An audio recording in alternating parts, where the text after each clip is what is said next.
बारडोली क्षेत्र chamber of commerce एवं आशीर्वाद मार्केटिंग के संयुक्त तत्वाधान में बारडोली में प्रतिवर्ष आयोजित होने वाले ट्रेड फेयर 2025 का भव्य एवं प्रभावशाली शुभारंभ बारडोली के लोकप्रिय विधायक ईश्वर भाई परमार के करकलमों द्वारा किया गया। प्रातःकाल संस्था के अध्यक्ष प्रदीप अग्रवाल और आशीर्वाद मार्केटिंग के सपन शाह द्वारा गणेश पूजन संपन्न हुआ। वही भूमि पूजन रामू भाई नेवाड़ी के कर कमलों द्वारा किया गया। इस अवसर पर मुख्य अतिथि के रूप में बारडोली नगर पालिका के अध्यक्ष धर्मेश भाई पटेल तथा बारडोली नगर भाजपा अध्यक्ष अनंत भाई जैन विशेष रूप से उपस्थित रहे। बारडोली एवं आसपास के क्षेत्रों के लोग वर्ष भर इस ट्रेड फायर की उत्सुकता से प्रतीक्षा करते हैं।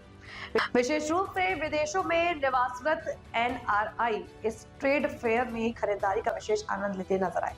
इस वर्ष ट्रेड फेयर में 100 से अधिक स्टॉलों पर 2000 से अधिक विविध प्रकार के उत्पादों का प्रदर्शन एवं विक्रय किया जा रहा है। कार्यक्रम में चैम्बर ऑफ कॉमर्स के सदस्य नीलेश गुप्ता, निरंजन मानाजी, मनीष पटेल, जयंती भाई शाह, हेमंत जोशी, सुनील शाह, जितेंद्र भाई सहित बड़ी संख्या में व्यापारी एवं गणमान्य नागरिक उपस्थित रहे। कार्यक्रम के समापन पर चैम्बर ऑफ कॉमर्स के अध्यक्ष प्रदीप भाई अग्रवाल और प्रोजेक्ट चेयरमैन राजेंद्र पटेल ने सभी अतिथियों और उपस्थित जन समुदाय का आभार व्यक्त किया। Bardoli chamber of commerce and industries प्रमुख प्रदीप भाई अग्रवाल बोलू छूँ। चेम्बरनी स्थापना 2001 में थयेली અને હવે અમે 2025 એટલે રજત જયંતિ વર્ષમાં પ્રવેશી ચૂક્યા છે। ચેમ્બરનો હેતુ મેઇન એ હતો કે આજથી 25 વર્ષ પહેલા સરકાર અને વેપારીઓ વચ્ચે સરકારના જે નવા નવા કાયદાઓ આવતા હતા એની અંદર આંટીઘૂંટી હતી। તો વેપારી અને સરકાર વચ્ચે સમન્વય સાધીને મધ્યસ્થીની ભૂમિકા કરીને જે પણ કોઈ પ્રશ્નો હોય સરકાર વચ્ચે અને વેપારી વચ્ચે તો તેને પ્રોબ્લેમ સોલ્વ કરતા હતા। અને બીજું ગ્રાહક અને વેપારી વચ્ચે પારદર્શિકતા આવે એવી ભાવનાથી આ મધ્યસ્થીની ભૂમિકા હંમેશા ચેમ્બર ભજવતું આવ્યું છે। પણ જ્યારે હવે ડિજિટલ દુનિયા થઈ ગઈ છે ત્યારે કોઈ મધ્યસ્થીની ભૂમિકા કરતાં પણ ડિજિટલ જમાનામાં વિકાસની વાત છે તો વેપારીનો વિકાસ થવો જોઈએ। તો વિકાસ થવા માટે નવી નવી પ્રોડક્ટો બજારમાં લોન્ચ થતી હોય તો તેને નવી પ્રોડક્ટો લોન્ચ થયેલી પ્રોડક્ટોને ગ્રાહક સુધી પહોંચાડવાનું કામ એ ચેમ્બરનું છે। તો એ કાર્ય અમે કરીએ છીએ અને ગ્રાહકની અંદર અવેરનેસ લાવવા માટેના પ્રયત્ન કરીએ છીએ। એટલે ટ્રેડ ફેરનો ઉદ્દેશ્ય નવી નવી પ્રોડક્ટો જે ઉત્પાદન થાય છે તે બજારમાં આવે છે તો તેનું સીધું ગ્રાહક સુધી પહોંચે અને ગ્રાહક વર્ષ દરમિયાન પછી ગમે ત્યાંથી લોકલ દુકાનોમાંથી લઈ શકે એ અમારો મેઇન હેતુ છે।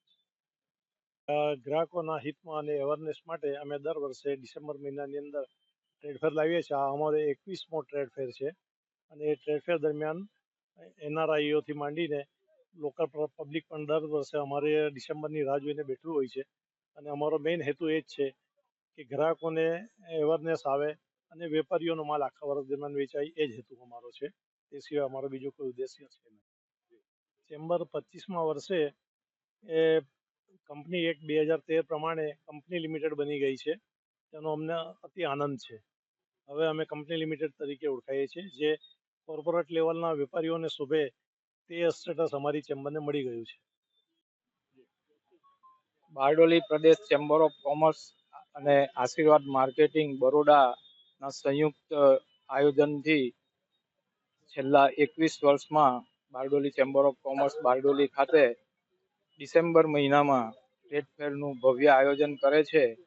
આ ટ્રેડ ફેરની અંદર બારડોલી તથા આસપાસના નાના મોટા વેપારીઓ પોતાના સ્ટોલ રાખે છે અને લોકોને પણ એક જ જગ્યાએથી દરેકે દરેક વસ્તુ વ્યાજબી ભાવે મળે એ માટેના પ્રયત્નો બારડોલી પ્રદેશ ઓફ ચેમ્બર ઓફ કોમર્સના હંમેશાથી રહ્યા છે।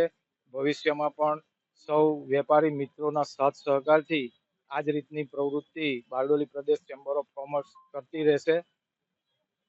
મહત્વની વાત એ છે કે બારડોલી પ્રદેશ ચેમ્બર ઓફ કોમર્સની સ્થાપનાનું આ રજત જયંતિનું એટલે કે 25મું વર્ષ છે અને 25મા વર્ષમાં બારડોલી અને પ્રદેશના દરેક વેપારીઓને વિનંતી છે કે વધુમાં વધુ ચેમ્બર ઓફ કોમર્સ સાથે જોડાઈને રહો જેથી આપણે ભવિષ્યમાં વધુ પ્રગતિ કરી શકીએ અને બારડોલીના વિસ્તારના વેપાર ઉદ્યોગોને કંઈક મદદરૂપ થઈ શકીએ। Thank you.